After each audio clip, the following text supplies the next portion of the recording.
दार्जिलिङ एकीकरण भयो भने त हाम्रो मुख्यमन्त्री हुँदैन त, हाम्रो मन्त्री हुँदैन त। त्यसको लागि तपाईँले यो मुद्दा नउठाइदिनुहोस् भनेर उहाँलाई मैले अपिल पनि गरेको छु। त्यो के गर्छ, उहाँहरू केन्द्रको एजेन्ट हो, अब उहाँहरूले के गर्छ त्यो हामीले याद छैन। सुबोधज्यूले अर्थात् गोराङ्गले, गोर्खा राष्ट्रिय कङ्ग्रेसले दार्जिलिङ सिक्किम एकीकरण हुन्छ यो भारत सरकारले चाहेको छ भनेर स्टेटमेन्ट दिनुभएको छ। यो साँचो हो। हामीले 2016 देखि यो विषयमा अध्ययन गर्दा केन्द्र सरकारले सिक्किमसँग दार्जिलिङ मिसाउने लगभग तय गरिसकेको छ। देखि नै यसको हामीले विरोध गर्दै थियौँ।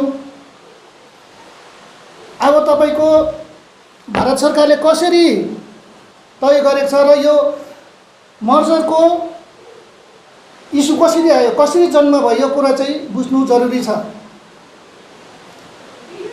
तपाईको सिक्किमबाट सिक्किम सरकारले बर्मन कमिसन कुरा यहाँ राम्रोसँगले तपाईहरुले यसलाई बुझिदिने, यो हाम्रो सिक्किमे समाजले बर्मन कमिसन एसएलए को सिट बढाउनका निम्ति तपाईको केन्द्र सरकार समक्ष यहाँबाट पेश गरियो र पेश गरे पछाड के भयो भन्दाखेरि चाहिँ सिट कहाँबाट दिने, भारत सरकारको एसटी कमिसनको पनि एउटा मिटिङमा त्यसको दस्तावेज पनि आज मैले ल्याएको छु। त्यसमा स्पष्ट जनाएको छ 40 वटा सिट सिक्किम सरकारले 40 वटा सिट चाहिँ लिम्बू र तामाङलाई सिट रिजर्भेसन दिनुको लागि चाहिँ 40 वटा सिट बनाउने जुन चाहिँ प्रपोजल पठाएको छ यसलाई हामी स्वीकार गर्छौं, तर सिट कहाँबाट दिने भनेर त्यसमा प्रश्न चिन्ह लगाएको छ। त्यसको यो सीमाङ्कन कहाँ हो भनेर उहाँहरूले तपाईको क्वेशन गरेको छ, क्वेशन रेज गरेको छ र त्यहाँदेखि चाहिँ यो सुरु भएको छ। र तपाईको 2016 मा हरेराम प्रधानको केस, यसलाई पनि सुन्छ तपाईको हरेराम प्रधानको केस, यसको सुन्नै भएको हैन, जसलाई डिस्पोज गरेको हो र त्यसमा के भनेको छ भन्दाखेरि तपाईको पोलिटिकल सल्युसन निकाल्नु भनेको छ नि त। लिम्बू र तामाङलाई एसएलए सिट रिजर्भेसन दिनुको लागि चाहिँ पोलिटिकल सल्युसन निकाल्नु भनेको छ। त्यो चाहिँ एमएचएलाई उहाँहरूले आदेश गर्नु भएको छ र त्यो पोलिटिकल सल्युसन के हो? 2014 को चुनावमा, बंगाल चुनावको कुरा गर्दैछु, 2014 को चुनावमा नरेन्द्र मोदी सरले गोर्खाल्यान्ड दिन्छु भनेर जुन चाहिँ वाचा गर्नुभएको थियो, तर त्यही कुरा चाहिँ 2019 मा आएर चाहिँ पर्मानेन्ट पोलिटिकल सल्युसन भयो। यो 2019 को चुनावमा पर्मानेन्ट पोलिटिकल सल्युसन, तर पर्मानेन्ट पोलिटिकल सल्युसन के हो त्यसको फर्मुला अहिलेसम्म कसैले सार्वजनिक गरेको छ? अनि यसको फर्मुला चाहिँ तपाईको 2016 मै तयार भएको थियो। 2016 मा यहाँबाट मुख्यमन्त्री पवन चामलिङलाई तल बोलाएको थियो। यो कुरो तपाईले एकदमै राम्रोसँग बुझिदिनु। मुख्यमन्त्री पवन कुमार चामलिङलाई तपाईको तल बोलाइसकेपछि फर्मुला दियो। अनि फर्मुला चाहिँ के थियो भन्दाखेरि चाहिँ तीनटा फर्मुला दिएको छ केन्द्र सरकारले दिएको फर्मुला। आज म एकदम जिम्मेवारीसँगले भन्दैछु यहाँ तपाईहरुको समक्ष, केन्द्र सरकारले यो फर्मुला चाहिँ यसको आधारमा दिएको, यो व्हाइट पेपरको आधारमा, जुन चाहिँ हिजो अस्ति पनि सुबोध पाखरिङज्यूहरूले भन्दै थिए नि, जुन चाहिँ 1986 मा व्हाइट पेपर निक्लेको छ। त्यो व्हाइट पेपरमा चाहिँ दार्जिलिङ चाहिँ भुटान एन्ड तपाईको सिक्किमको भूभाग हो भनेर, अनि साँच्चै नै यसमा त्यही लेखेको छ। यसमा तपाईको अहिलेको सरकारमा रहेको नेताहरूको पनि नाम छ, बंगाल सरकारमा रहेको ठुल्ठुलो नेताहरूको नाम छ, धेरैवटा पोलिटिकल पार्टीहरूको बसेर यसले यसमा कालिम्पोङको दावा पाखरिङको पनि नाम छ यो छलफल गर्दाखेरि। अनि तपाईको अब फर्मुला चाहिँ के भयो? यसमा दार्जिलिङ एन्ड कालिम्पोङ भनेको के अरे भुटान भनेको छ नि त, सिक्किम एन्ड भुटान। अब फर्मुला नम्बर 1 चाहिँ के भएको छ भन्दाखेरि चाहिँ कालिम्पोङलाई डिस्ट्रिक्ट दिने भन्ने यो कुरा हेर्नुहोस् है। फर्मुला नम्बर 1 मा चाहिँ अब कालिम्पोङलाई डिस्ट्रिक्ट दिने, किन भन्दाखेरि कालिम्पोङ चाहिँ भुटानले क्लेम गर्छ। कालिम्पोङको जुन सब डिभिजनको जुन चाहिँ एरिया डिस्प्युट नगरी अब त्यसलाई चाहिँ डिस्प्युट हुन्छ, पछाडि इन्टरनेसनल इस्यु हुन्छ भनेर चाहिँ अहिलेको दार्जिलिङ डिस्ट्रिक्ट अलग्गै छुट्याइदियो, जुन चाहिँ ऐतिहासिक रूपमा पनि सिक्किमको भूभाग हो। यसलाई होइन भन्नु कसैले सक्दैन र यसरी छुट्यायो। नम्बर 2 चाहिँ तपाईँ के थियो भन्दाखेरि नम्बर 1 चाहिँ तपाईँको दार्जिलिङलाई के अरे यता छुट्याएर डिस्ट्रिक्ट 2टा बनाउने। नम्बर 2 चाहिँ 2019 को चुनावमा मुख्यमन्त्री पवन कुमार चामलिङ हुँदैन भनेको थियो। उहाँहरूको अगाडि नै डिल भइसकेको थियो, यो कुरा बुझ्नुहोस्। त्यो भइसकेपछि अनि नम्बर 3 चाहिँ तपाईँको सिक्किम दार्जिलिङ एकीकरण। त्यसको लागि चाहिँ नम्बर 3 को लागि के भयो भन्दाखेरि तपाईँको 2018 मा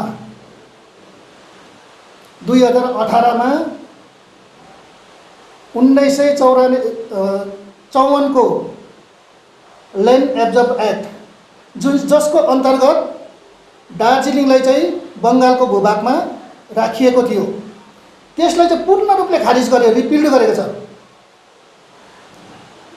तपाईको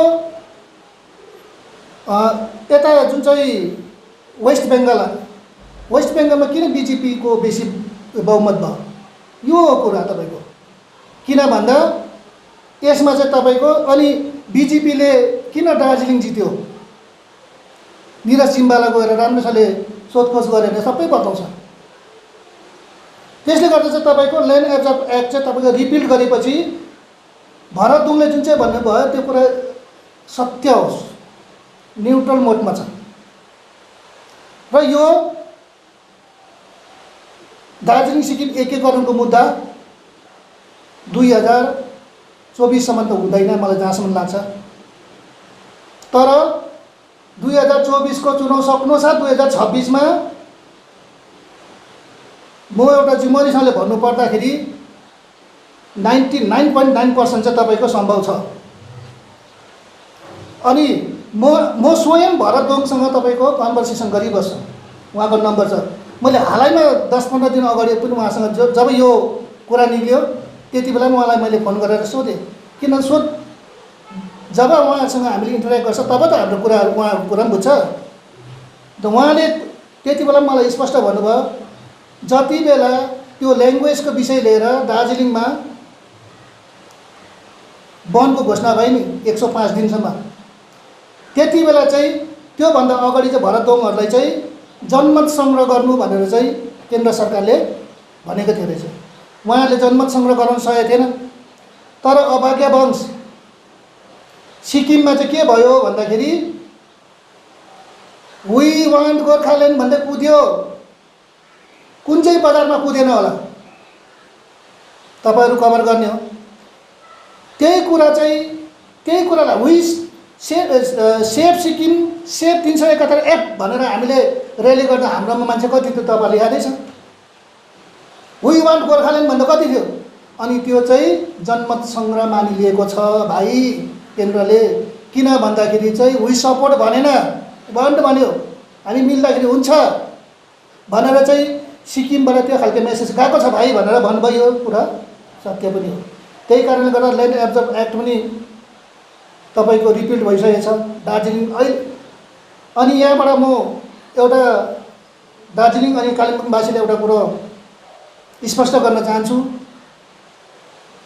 यदि सिक्किमसँग दार्जिलिङ आउँछ भने कालिम्पोङ डिस्ट्रिक्ट आउँदैन, यो पटक्कै आउँदैन। मैले यो एकदमै 100 मा सायदै 100% आउँदैन। किन भन्दा यसको अगाडि नै रूपरेखा तयार भइसकेको छ। र अर्को कुरो, केन्द्रले दुईटा कुरो हेर्दैछ। बर्मन कमिसनमा जुन चाहिँ 8 वटा सिट बढ्नुपर्ने छ, अनि यहाँनिर कोही संगठनले भोटेले सिट बेसी भयो, प्रोपोर्सनेट हुनुपर्छ भारतको संविधान अनुसारले भनेर भन्दैछ। अनि कसैले भन्छ हैन हाम्रो सिट छुनै हुँदैन भन्दैछ। केन्द्रले चाहिँ भारतको जुन चाहिँ संविधान अनुसारले 332 को आधारमा प्रपोर्सनेट गर्नुको निम्ति यो 8 वटा सिट बढाएपछि मर्जर भन्दिनँ यसलाई युनिफिकेसन, मर्जर हुन त दुइटै आउनु पर्यो, युनिफिकेसन हुने सम्भावना धेरै छ। सुबोधज्यूले अर्थात् गोराङ्गले, गोर्खा राष्ट्रिय काङ्ग्रेसले दार्जिलिङ सिक्किम एकीकरण हुन्छ यो भारत सरकारले चाहेको छ भनेर स्टेटमेन्ट दिनुभएको छ। यो साँचो हो। हामीले 2016 देखि यो विषयमा अध्ययन गर्दा केन्द्र सरकारले सिक्किमसँग दार्जिलिङ मिसाउने लगभग तय गरिसकेको छ। हामीले के को निम्ति प्रेस कन्फरेन्स राखेका छौँ त्यो तपाईहरुको अगाडि हामी राख्न गइरहेका छौँ। आजको मुद्दा भनेको चाहिँ 2016 देखि विशेष गरी एनएसयुओले दार्जिलिङ सिक्किम एकीकरण हुनु हुँदैन भनेर उठाएको मुद्दा थियो र अहिले विगत 26 तारिक जुन चाहिँ सुबोध पाखरिङज्यूले गभर्नरलाई भेटेर जुन चाहिँ बङ्गालका गभर्नरलाई भेटेर आइसकेपछि पत्रकार सम्मेलनलाई सम्बोधन गर्दै जुन चाहिँ कुराहरू राख्नुभयो त्यस विषयमा सिक्किममा धेरै विरोधहरू भइरहेको छ। अनि यो मर्जरको कुरा कहाँबाट आयो विशेष कुरो चाहिँ यो बुझ्नु जरुरी छ। अनि भोलिको दिनमा मर्जर हुन्छ कि हुँदैन, सम्भावना के कस्तोहरू छ, यो कुराहरू तपाईहरुको समक्ष राख्न लागिरहेका छौँ। नम्बर 1 कुरो, दार्जिलिङ एकीकरण भयो भने त हाम्रो मुख्यमन्त्री हुँदैन त, हाम्रो मन्त्री हुँदैन त, त्यसको लागि तपाईले यो मुद्दा नउठाइदिनुहोस् भनेर उहाँलाई मैले अपिल पनि गरेको छु। त्यो के गर्छ, उहाँहरू केन्द्रको एजेन्ट हो, अब उहाँले के गर्छ त्यो हामीले याद छैन। र यति मात्र हामी यहाँबाट अपिल गर्न चाहन्छौँ, सिट मर्जर नहुनुलाई सिट बढ्नु भएन। अनि बिएल दाजुभाइले पनि मेरो 12 वटै बस्नुपर्छ भन्नु भएन। अनि यता रहेको रेस्टले पनि हाम्रो यस्तो हुनुपर्छ मिलेर, अब घर सल्लाह मिलेन भने वनसाङ्लेले घरसाङ्लेले खेद्छ। यसर्थ सिक्किमे समाजलाई अनि हरेक सबै दलहरूलाई यहाँबाट अपिल गर्न चाहन्छौँ, अब सडकमा उत्रेर पिसफुल्ली हामीले एकदमै अनुशासित भएर चाहिँ तपाईको आफ्नो स्टेट बचाउँ।